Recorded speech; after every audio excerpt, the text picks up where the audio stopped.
Kadiyam Srihari versus Tatikonda Rajaiah. BRS నుంచి గెలిచిన Kadiyam Srihari MLA పదవికి రాజీనామా చేయాలని డిమాండ్ చేశారు మాజీ ఎమ్మెల్యే తాటికొండ రాజయ్య. కడియం శ్రీహరి 200 కోట్లకు అమ్ముడుపోయి కాంగ్రెస్ లో చేరారని ఆరోపించారు. ఇప్పటివరకు కడియం శ్రీహరి స్పీకర్ నోటీసులకు వివరణ ఇవ్వలేదన్నారు.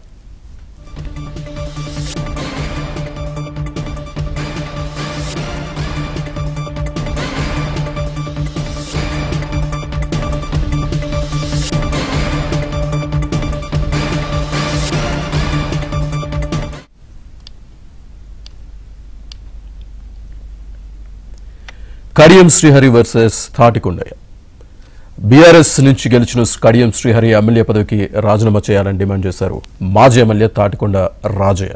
కడియం శ్రీహరి 200 కోట్లకు అమ్ముడుపోయి కాంగ్రెస్ లో చేరారని ఆరోపించారు.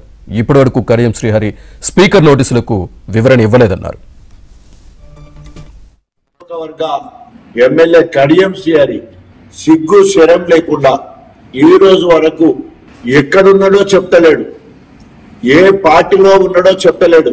రే కడియం, నీకు రేషం ఉంటే, చీము నెత్తురుంటే, ఒక అయ్యకు అబ్బకు పుడితే, వరంగల్ పౌరుషము నీకుంటే, నీవు మగాడివైతే వెంటనే రాజీనామా చేయి.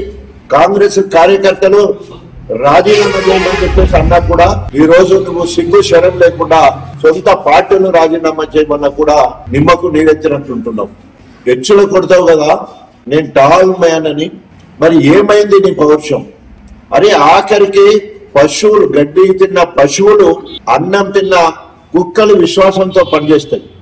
ఆ మాత్రం ఇంకిత జ్ఞానం నీకు లేదు.